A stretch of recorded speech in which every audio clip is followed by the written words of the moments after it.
Assalamualaikum warahmatullahi wabarakatuh. Salam sejahtera, Om Swastiastu, Namo Buddhaya, salam kebajikan, Rahayu. Salam guru penggerak, Bapak Ibu guru penggerak seluruh Indonesia. Saya Ahmad Satria Utama, calon guru penggerak Angkatan 5 dari Kabupaten Bojonegoro, Provinsi Jawa Timur. Pada kesempatan kali ini saya mempraktikkan demonstrasi kontekstual modul 3.1 pengambilan keputusan berbasis nilai-nilai kebajikan sebagai pemimpin. Pada wawancara kali ini saya melaksanakan wawancara dengan Kepala SMK Negeri Trucuk, Bojonegoro. Selamat menyaksikan. Selamat pagi Ibu, bagaimana kabarnya? Alhamdulillah sehat.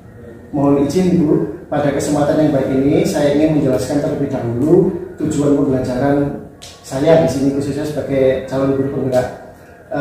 Yang pertama di sini calon guru penggerak dapat melakukan suatu analisis atas penerapan proses pengambilan keputusan berdasarkan pengetahuan yang telah dipelajarinya tentang berbagai paradigma. 2. Prinsip pengambilan dan pengujian keputusan di sekolah asal masing-masing dan di sekolah atau lingkungan lain. Yang pertama, sebagai pemimpin pernah menghadapi dilema etika tentunya. Ada 4 paradigma dilema etika, benar lawan benar, yaitu individu lawan kelompok, rasa keadilan lawan rasa kasihan, ketiga kebenaran lawan kesetiaan, keempat jangka pendek lawan jangka panjang. Sedangkan dilema etika benar lawan salah arahnya adalah bujukan moral. Dari 3 prinsip penyelesaian dilema ada 3 cara berpikir, yaitu berpikir berbasis hasil akhir, berpikir berbasis peraturan, dan berpikir berbasis rasa peduli. Sebagai pemimpin institusi, pengambil keputusan dalam rapat atau pertemuan adalah kepala sekolah. Karena kepala sekolah bertanggung jawab penuh atas tata kelola institusi yang dipegangnya. Bisa diceritakan satu pengalaman dalam pengambilan keputusan yang berbasis pada paradigma dilema etika? Terima kasih Pak Satria. Kita kembali lagi pada dilema. Karena dilema itu sebenarnya kan ada dilema etika, ada dilema moral, gitu ya. Kalau dilema etika itu merupakan sebuah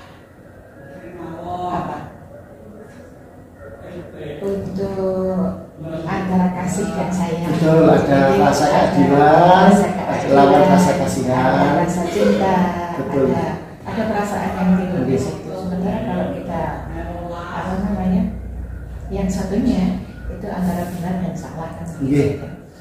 Jadi untuk itu kita melakukan, karena sekolah ini adalah sebuah komunitas, sebuah berkumpulnya dari masyarakat, dari beberapa karakter, dari beberapa individu yang di situ memiliki karakter masing-masing, dan di situ merupakan sebuah komunitas yang sebenarnya berbeda-beda dari latar belakangnya, kemudian dari sosial ekonominya, dari cara berpikirnya, itu tentunya tidak bisa sama semua, majemuk lah kata-kata demikian. Namun dari kemajemukan itu kita justru mengambil sebuah kesimpulan perbedaan itu indah.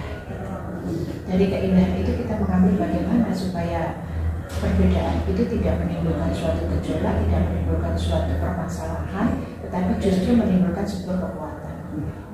Oleh karena itu sebagai pemimpin kita harus bisa merangkul semuanya, melakukan demi kebaikan untuk banyak orang. Jadi atau yang kita kenal, kita bisa berpikir dengan berbasis pada hasil akhir, hasil akhir atau empirical thinking, yaitu bagaimana kita memberikan rasa puas terhadap semuanya. Memang kita bukan alat pemuas, tapi bagaimana kita bisa dalam satu komunitas itu tidak terjadi pengkotak-kotakan, tapi justru di situ ada satu kesatuan yang bisa kita bekerja bersama-sama. Karena kita tidak bisa bekerja sendiri, tetapi kita juga harus bekerja. Kita saling bisa menghargai, saling bisa memberi motivasi, karena di situ adalah keberlanjutan sebuah lembaga itu. Jadi kita berpikir pada proses akhir. Kemudian yang kedua, kita menjunjung nilai-nilai dan prinsip dalam diri, di mana yang sering kita sebut dengan berpikir berbasis peraturan. Ya, kalau kita bagaimana peraturan itu dijalankan, bagaimana kita membuat peraturan itu, yang peraturan itu tidak menjerat pada masing-masing orang, tapi pada sebuah kesepakatan, sehingga kita berpikirnya lebih mudah bahwa ini kita adalah kesepakatan kita semua. Kita tidak menerapkan aturan yang seperti menjustice seseorang, tetapi kita bagaimana itu sebuah kesepakatan yang harus kita jalani bersama, sehingga kalau kita melanggar peraturan itu, justru kita sudah punya rasa bahwa saya melanggar dengan kesepakatan saya sendiri yang sudah saya buat, sehingga tidak terbebani bahwa kita antara kayak raja dengan bawahannya, dengan prajurit, atau raja adalah segalanya yang tidak bisa ini, tapi kita saling bisa berpikir dari mengambil keputusan itu, kita juga adil dimulai dari tingkat yang terkecil sampai dengan tingkat yang terbesar. Dan ini tentunya antara yang paling kecil sampai yang paling tinggi. Tentunya ini sebuah pekerjaan yang sebenarnya tidak mudah, karena kita mengkolaborasikan dengan berbagai macam, dan kita harus bisa merangkul dengan ini. Kita menghindari satu bahaya itu mungkin lebih baik daripada kita berbuat 1000 kebaikan, karena dengan satu bahaya itu yang menimbulkan satu ketidakcocokan, akhirnya akan menimbulkan kebaikan itu hilang semuanya. Sehingga kita bagaimana menanamkan rasa sama-sama rasa peduli, sama-sama rasa memiliki, dan sama-sama rasa bertanggung jawab. Kemudian yang ketiga, kita melakukan apa yang diharapkan orang lain juga dimulai dari diri sendiri. Jadi kita memperlakukan orang lain juga sama dengan kita memperlakukan diri kita sendiri. Itu kita saling peduli, kita saling menghargai, dan kita saling kalau ada yang sakit kita juga merasakan sakit, dan kalau kita senang juga yang lain juga ikut merasakan sakit. Mungkin itu. Iya, ini ada contoh kasus ini Bu ya. Sebuah institusi ini kita ada punya bendahara. Kita di luar dugaan ternyata bendahara kita ini menggunakan uang itu untuk kepentingan keluarganya, di mana keluarganya di situ ada suaminya atau anaknya yang sakit parah yang membutuhkan dana yang besar, kemudian tanpa diketahui ibu tentunya itu menggunakan itu ya.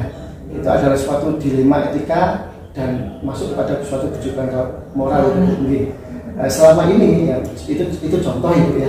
Selama ini bagaimana ibu dapat mengidentifikasi kasus-kasus yang merupakan dilema etika atau kejutan moral ya, seperti salah satu contoh itu. Iya. Sebenarnya memang hal seperti ini tidak mudah. Tidak mudah. Satu, kita dihadapkan pada rasa empati. Yang satunya kita dihadapkan pada sebuah rasa keadilan. Karena itu bukan uang kita, dan semestinya tidak digunakan sebagai kepentingan pribadi. Tapi bisa jadi ini terjadi. Betul. Iya. Tapi mudah-mudahan di sini tidak terjadi. Dan itu memang benar-benar itu memang ini fakta kasus itu tidak hanya di satu sekolah, tapi ada beberapa dan banyak itu yang terjadi. Betul. Gitu. Jadi satu hal saya begini, kita harus bisa memilah dan memilih. Kita bisa mengadap dan mengaduk. Mana untuk kepentingan pribadi, mana untuk kepentingan banyak orang, mana itu kita sebagai pemimpin, dan mana kita sebagai diri sendiri. Mengkolaborasikan itu, maka dihadapkan satu. Kalau saya melunakkan dia menggunakan uang, berarti saya pada posisi yang salah, berarti saya mengizinkan dia berbuat curang. Ketika saya tidak mengizinkan dia kepepet karena keluarganya sakit dan dia membutuhkan uang itu, tapi kita harus tetap bisa berpikir jernih di mana bahwa yang benar adalah benar benar dan yang salah adalah salah. Kita tetap harus mengingatkan bahwa itu tidak benar. Okay. Walaupun logikanya Bu, saya tidak mau berbuat untuk kecurangan, tetapi saya berbuat untuk kemanusiaan. Tapi itu adalah berbuat kemanusiaan yang salah karena mencurangi di sini. Itu yang harus kita, garis merahnya harus kita tahu. Di mana itu kita jadikan, dan kita tetap harus mengingatkan bahwa itu perbuatan yang salah. Karena dia berbuat untuk menolong satu orang, ternyata dia merugikan banyak orang. Apalagi ini keberlangsungan sebuah lembaga. Ya Bu, ini selama ini bagaimana Ibu menjalankan pengambilan keputusan di sekolah, terutama untuk kasus-kasus di mana ada dua kepentingan yang sama-sama benar atau sama-sama mengandung nilai kebajikan ya Bu. Saya ulangi ya, selama ini bagaimana Ibu menjalankan pengambilan keputusan di sekolah, terutama untuk kasus-kasus ada dua kepentingan yang sama-sama benar. Itu tadi itu benar itu ya. Saya juga benar, di satunya juga benar. Begini, kita kembali lagi pada koridor akar masalahnya bagaimana. Ya. Kalau memang sama-sama benar, ini sebuah tantangan. Satu, masih ada yang harus kita pikirkan bahwa mana skala prioritasnya. Ketika sama-sama benar, mana yang skala prioritas paling penting, itu yang didahulukan. Tetapi kalau walaupun sama-sama benar nih, tapi yang satunya masih bisa dialokasikan ke yang maksudnya di nomor 2 maka dia harus di nomor 2 kan. Tapi satu hal, saya dalam mengambil keputusan tentunya, walaupun saya sebagai pemegang kekuasaan tertinggi katakan demikian, tentunya saya tetap mengajak musyawarah untuk mufakat pada wakil-wakil yang harus membawa sekolah ini. Karena jujur saya sebagai komunitas di sekolah ini tidak mungkin bisa berjalan sendiri. Bukan sebagai pimpinan sudah apa kata pemimpin adalah sebuah istilahnya kalau orang Jawa bilang itu geni kan apa yang sudah saya omongkan harus gitu. Tapi kita tetap dengan hasil musyawarah dan mufakat di mana kita bisa mengumpulkan teman-teman di mana kepentingan yang paling utama dan yang paling harus didahulukan itu yang mana. Iya, jadi dilema itu nanti akan masuk kepada selain seperti tadi rasa keadilan lawan rasa kasihan gitu ya. Bisa jadi nanti masuk kepada jangka pendek lawan jangka panjang ya. Jadi kita berpikirnya juga nanti masuknya ke jangka panjang itu. Ini pertanyaan ketiga Bu, langkah-langkah atau prosedur seperti apa yang biasa Ibu lakukan selama ini? Oke, saya selalu berpikir bahwa semuanya itu tidak ada masalah yang tidak bisa dibicarakan. Tidak ada sesuatu yang tidak ada solusinya. Saya yakin bahwa Allah menciptakan sesuatu itu tidak mungkin di luar batas kemampuan hambanya. Sehingga pasti saya yang pertama adalah mengambil langkah adalah kita berkumpul untuk bermusyawarah.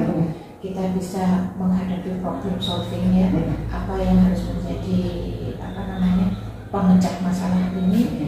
Kita cari dulu akar masalahnya di mana, kemudian kita bicarakan bersama. Ketika kita musyawarahkan, tentunya mungkin ada beda pendapat, tapi bagaimana kita bisa dingin, kita sejuk di tempat yang panas, dan kita bisa mengambil keputusan ketika kita tidak terkena virus emosi. Pada saat kita emosi, jangan pernah mengambil keputusan apapun. Jadi kita meredam dulu, baru kemudian kita mengambil keputusan ketika kita sudah ketemu titik permasalahannya dalam musyawarah. Ya Bu, terima kasih.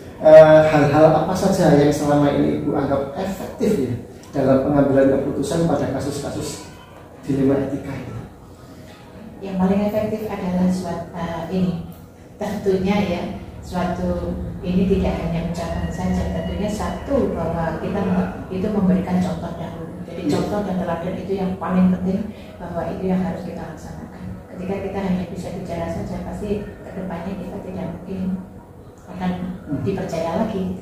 Sebuah kepercayaan, kita menjaga sebuah kepercayaan itu dari mana kita juga antara ucapan dan perbuatan itu adalah bisa dilaksanakan. Kemudian yang kedua, cara yang paling efektif adalah kita saling duduk bersama, bermusyawarah dan mengambil keputusan. Yang ketiga, kita tidak meremehkan hal-hal kecil, tetapi justru dari hal-hal kecil itu kita berpikir untuk hal-hal yang besar. Iya betul. Pertanyaan selanjutnya Bu, ini hal-hal apa saja yang selama ini merupakan tantangan dalam pengambilan keputusan pada kasus-kasus dilema etika? Tantangannya Iya. luar biasa banyak tantangannya. Iya. Tentunya begini, ya. Satu saja kita Satu. ceritakan. Oke. Kalau berhubungan dengan yang tadi, tentunya bahwa kita berpikir kalau misalkan kita adalah sekolah yang besar, dalam hal mengambil keputusan itu akan selalu berbeda dengan sekolah yang kecil. Sekolah yang kecil tentunya akan satu pengambil keputusan itu adalah untuk kemufakatan bersama. Iya.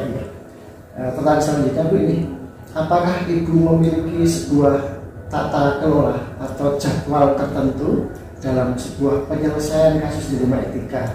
Apakah Ibu langsung menyelesaikan di tempat atau memiliki sebuah jadwal untuk menyelesaikannya, bentuk atau prosedur seperti apa yang Ibu jalankan? Oke, kalau dilema etika karena ini juga berkaitan dengan ini, kita lihat kasusnya dahulu. Kalau kasusnya perlu waktu yang sekian, harus ada hari ini, harus dikira ini, tentunya kita sudah bisa mengambil keputusan juga. Dan kalau misalkan kasus itu masih bisa kita bicarakan, tentunya kita juga buat penjadwalan. Kita buat ini mungkin masih butuh coaching, masih butuh beda ya, mungkin dia butuh apa namanya. Kalau coaching itu tentunya butuh waktu panjang. Jadi kita coaching seseorang itu kita butuh waktu panjang dan tidak mungkin bisa selesai dalam satu hari. Kita butuh pertemuan berikutnya sehingga kita perlu penjadwalan ulang. Kita perlu pertemuan lagi, mungkin 1, 2, 3 kali. Tapi kalau kasusnya itu cukup hanya dengan 1 hari diselesaikan, ya sudah kita selesaikan. Jadi kita lihat dulu gimana orang ini permasalahannya perlu coaching atau perlu langsung segitiga restitusi dulu. Ya, ini pertanyaan yang ketujuh ini Bu. Adakah seseorang atau faktor-faktor apa yang selama ini mempermudah atau membantu Ibu dalam pengambilan keputusan dalam kasus-kasus dilema etika? Ya, tentunya begini. Kita mencoba sering. Ya, paling penting bagi kita adalah satu, ya, terutama bagi saya satu, kalau jangan kita mengesampingkan rasa egoisme. Jadi kalau dan juga kita juga harus bisa kembali kontrol bahwa kita jangan karena rasa empati yang terlalu tinggi kemudian kita mengalahkan logika kita. Jadi kalaupun kasih sayang, nah ini ceritanya. Jangan kalau kita berbicara tentang kita, jangan sampai kita di sini. Karena ini justru yang kalau membedakan di sini nanti kita yang akan kena sendiri. Jangan menjadi apa istilahnya menggali lubang karena hanya faktor ini. Jadi kita harus bisa benar-benar mengesampingkan kepentingan pribadi di atas kepentingan kelompok. Jadi kita benar-benar berpikir bahwa itu untuk kalau untuk kemaslahatan orang lain, maka egoisme sendiri itu harus kita tinggalkan. Ini pertanyaan terakhir ini Bu. Dari semua hal yang telah disampaikan, pembelajaran apa yang dapat Ibu petik dari pengalaman Ibu mengambil keputusan dilema etika? Iya, bekerja sama. Mengkolaborasi antara kita merangkul dengan teman-teman sejawat, kita saling berbagi, dan kemudian yang paling utama adalah bahwa kita memberikan segala sesuatu itu dengan sebuah kasih sayang. Ya. Terima kasih Ibu atas waktunya di sini. Dalam wawancara ini saya sebagai guru di SMA Trojo ini mengucapkan terima kasih karena Ibu Erni sebagai kepala sekolah di sini memfasilitasi saya, membantu saya dalam penyelesaian tugas di pendidikan guru penggerak di angkatan 5 di sini. Baik, Bapak Ibu guru calon guru penggerak di seluruh tanah air, begitulah wawancara saya dengan Ibu Kepala SMK Negeri Trojo. Terima kasih. Wassalamualaikum warahmatullahi wabarakatuh.